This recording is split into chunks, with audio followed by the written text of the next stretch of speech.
Gentlemen, welcome to the Be the Man podcast. Today, we're changing the name to the Formidable Family Man podcast. I love the Be the Man name, but I want to even refine it down more. This is all about family. It's always been about family and about being a family man, and specifically a formidable family man. To be formidable is to be tough, to be respected, because you earn respect.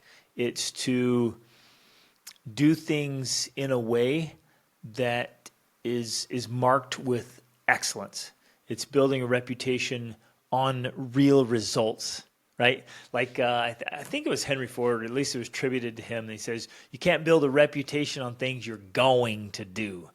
And so to be formidable means that physically, mentally, emotionally, spiritually, socially, financially, we are striving to be our best, and we are producing real results.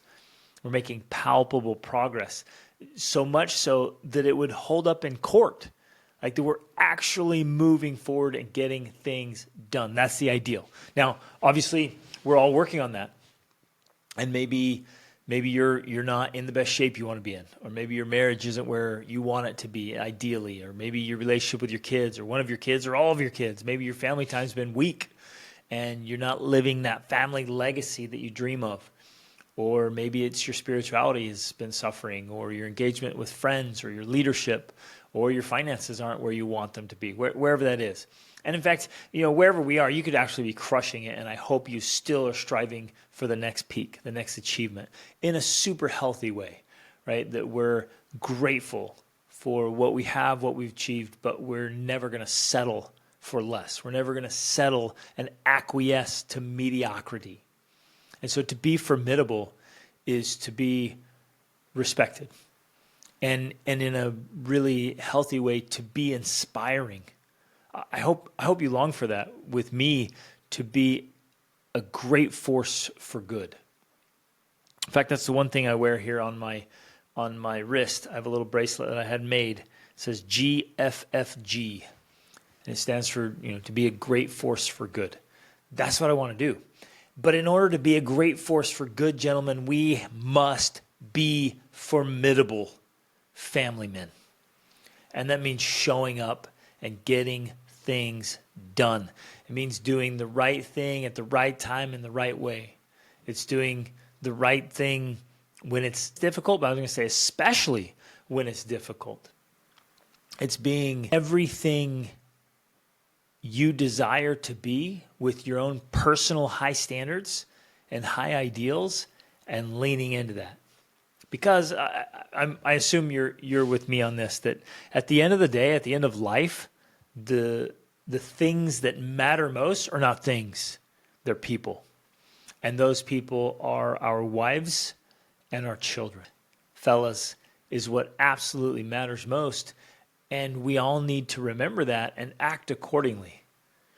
We often say that our wives and our children are our top priority, and say, when people ask, what are the most important things in your life? You're like, yeah, family. And yet we end up giving our time and our attention, our focus, our resources to work, to toys, even sometimes, fellas, to entertainment. We give more time and attention and resources to entertaining ourselves than we do to our families. And that, gentlemen, has to change. So from this point forward, to be the Formidable Family Man podcast, and we're making that shift just to be very specific. This is for men, family men, who genuinely want to be formidable or formidable. You say it either way. And lean into being tough, really tough, mentally, physically, spiritually.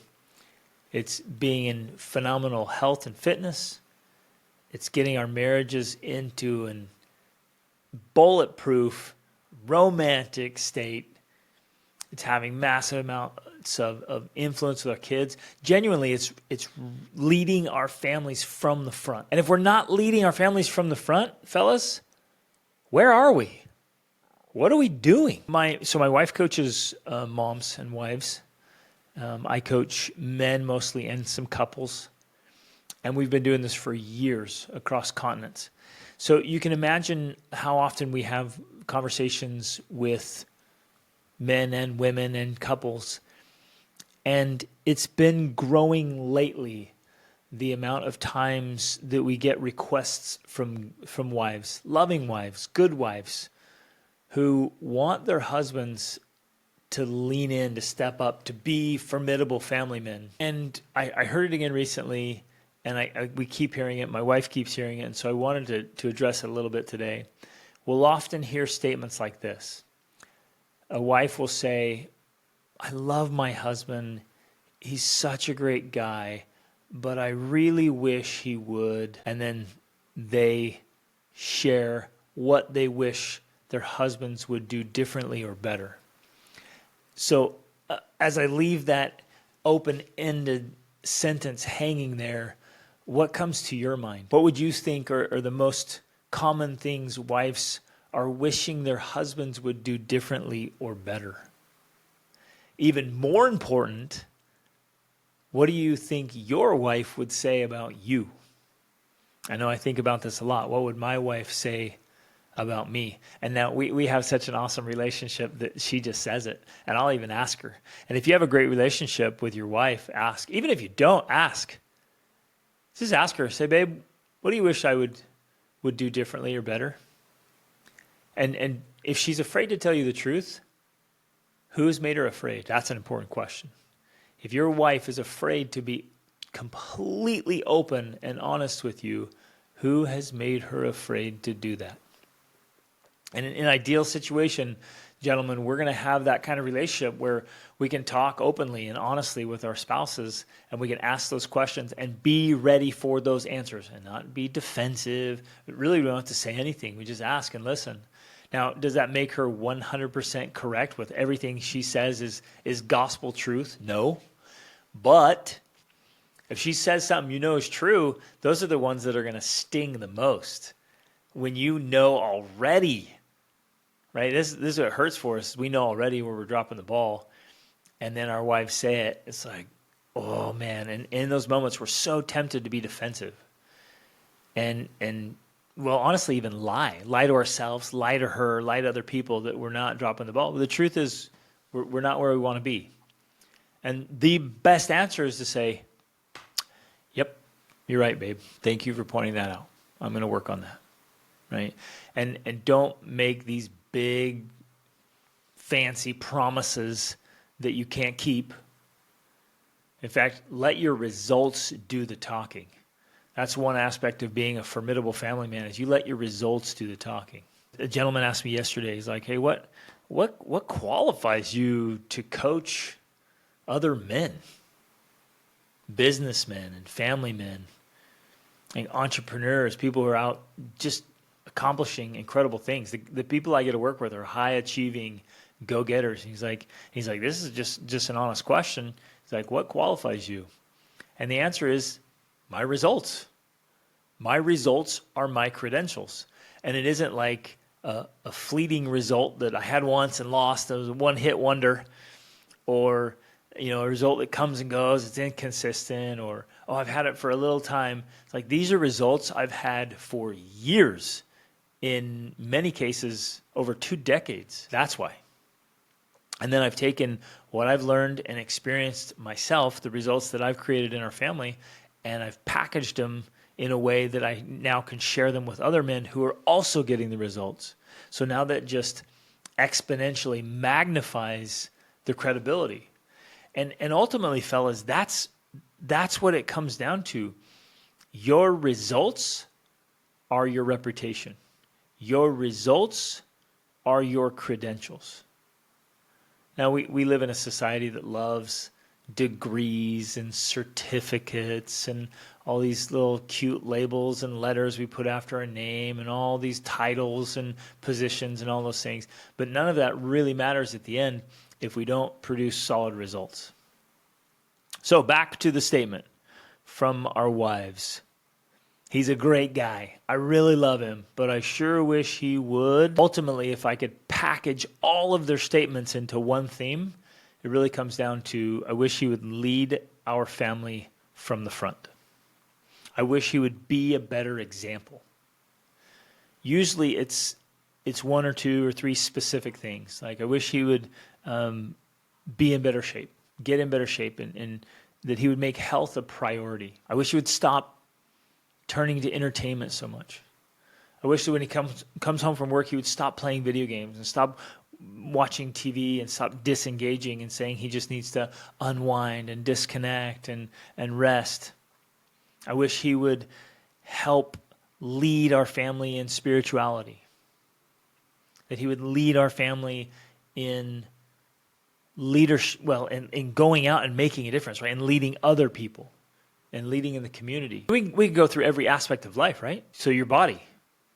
She wants you to be healthy and fit and to lead your kids and show them the example. She wants you to have the mental fortitude, mental fitness. I wish he would be more confident. I wish he wouldn't be so negative. Well, so there's two aspects to that, right? I wish he wouldn't be so negative, and then I wish he would be more positive. Those are two things and two different things, and they're important. Because we can get rid of the negativity and just be neutral, but we have to be positive. We've got to be a positive force for good in our own homes. I wish he wouldn't have so many doubts and fears. Wish he wouldn't be so pessimistic. There are a lot of good men who are hiding behind their fears. They won't lead their families from the front because they're afraid. They're afraid to fail. They're afraid of looking like a failure. They're afraid of the effort it's going to require. They're afraid of the pain that comes with transformation and pursuing massive goals. They're afraid of big dreams. And so they settle into a mediocre existence. They acquiesce to mediocrity.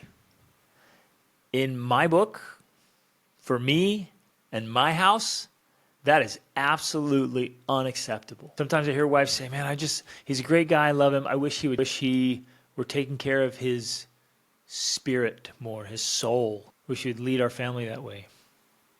I wish he would date me more. I wish he would actually make our marriage a priority.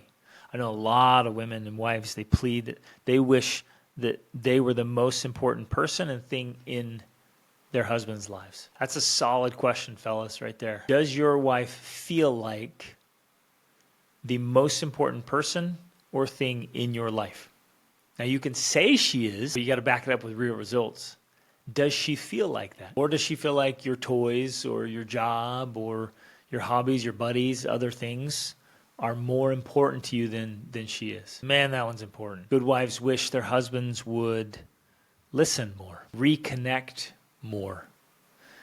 Gentlemen, I know that you and we're very interested in sex and physical intimacy with our wives.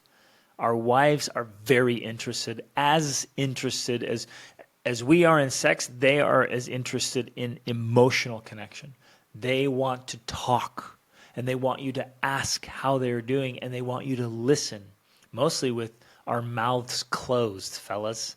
We don't have to say anything.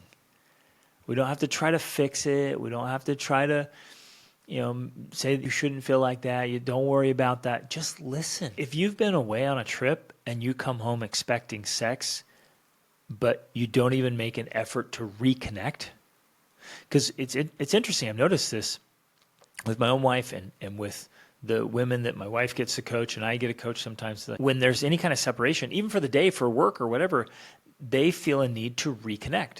It's almost like when you go away physically, there's this gap, there's this, divide. And so you have to reconnect.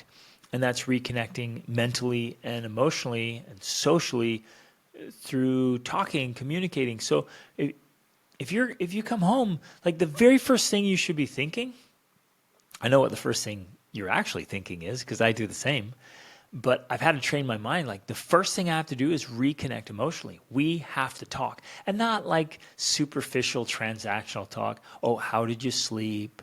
Oh, how was the thing? How was soccer practice? Whatever. Like let her talk about whatever she wants to talk about. Let her talk through the things she's worried about or concerned about, everything that's on her mind. Help her close all the open tabs that are in her head. And reconnect as a couple. as human beings, as two people in love. And then guess what? Your sex life will be absolutely amazing, like mine is. Because I make it a priority to connect emotionally by listening, really, truly listening.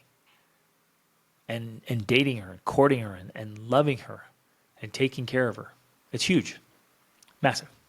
Another thing we hear all the time from wives, like, he's a great guy, I love him, I wish he would spend more time with kids. I wish he'd be more engaged with our children. I wish he would make our kids a priority. I wish he would pay attention to our kids. I wish he would come home and engage with them in their projects, in their homeworks, in the things they're doing. I wish he'd be more interested in them. I wish he'd be more interested in what they're interested in. This is stuff I hear all the time, fellas.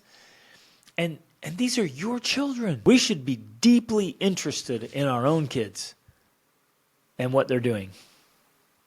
Now, if you're sitting there saying, "Oh man, I'm not interested," or "My kids are annoying," or "I don't like spending time with them," or "They don't like spending time with me," that, sir, is on you and on me.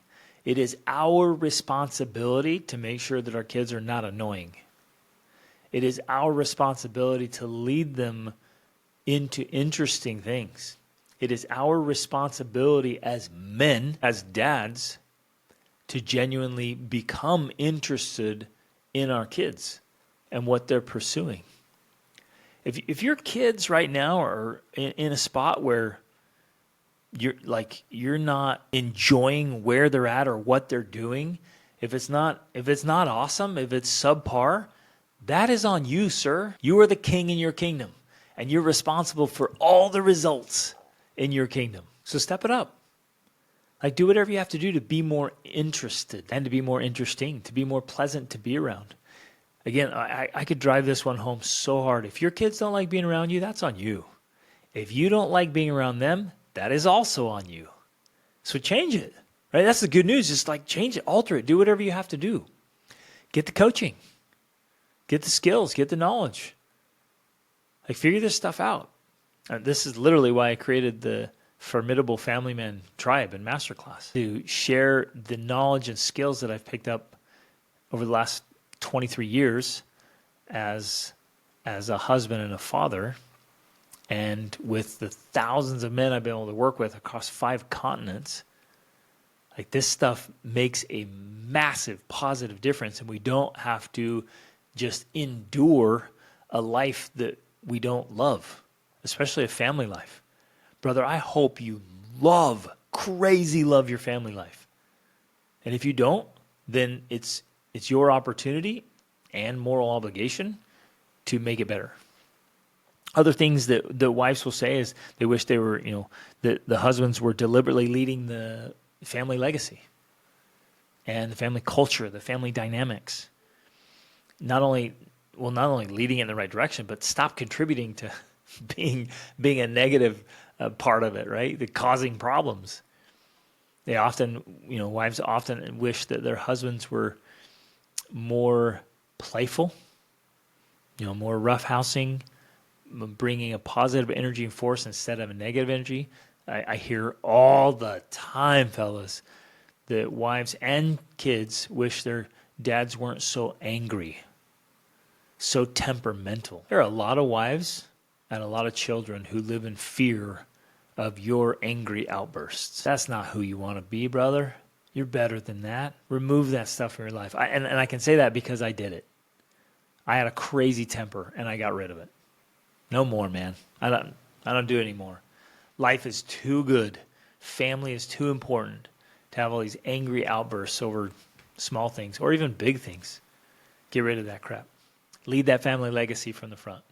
The other thing that the wives ask about is that men would lead more in earning more income, providing financially well enough. And there's a lot, fellas, there's a lot of you who could easily increase your income. Easy. You could get a raise. You could get a different position. You could go to a different company. You could enter a different industry. You can start your own business or start another stream of income. Right? You can do all that stuff. And so I hear that all the time. Wives wishing their husbands would earn more, wishing their husbands would manage the budget more and curb the expenses. Like where the money flows is a big deal. And good wives are wishing their husbands would do that, and that they would set up financial security through good investments, right? So what I just did there, and you probably caught it, is I went through the triple trifecta. So it's fitness, family, and finances.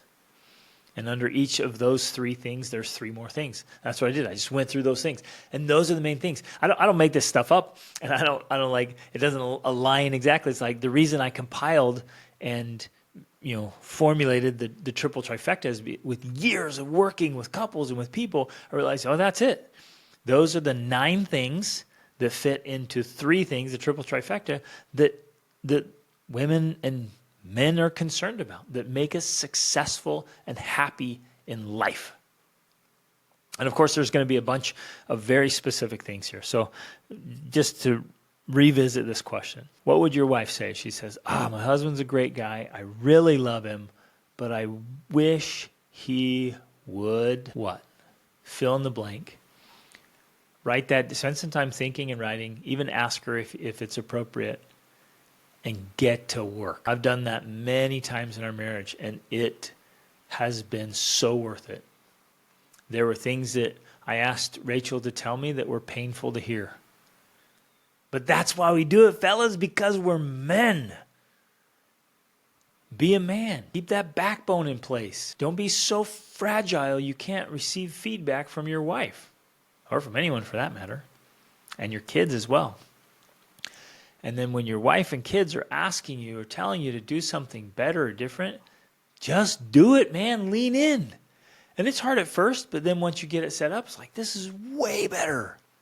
Life is so much more meaningful and fulfilling and rewarding when you, sir, are being a formidable family man. And every day I get up to strive, be that man. To be a little bit better every single day. And the rewards are worth the effort.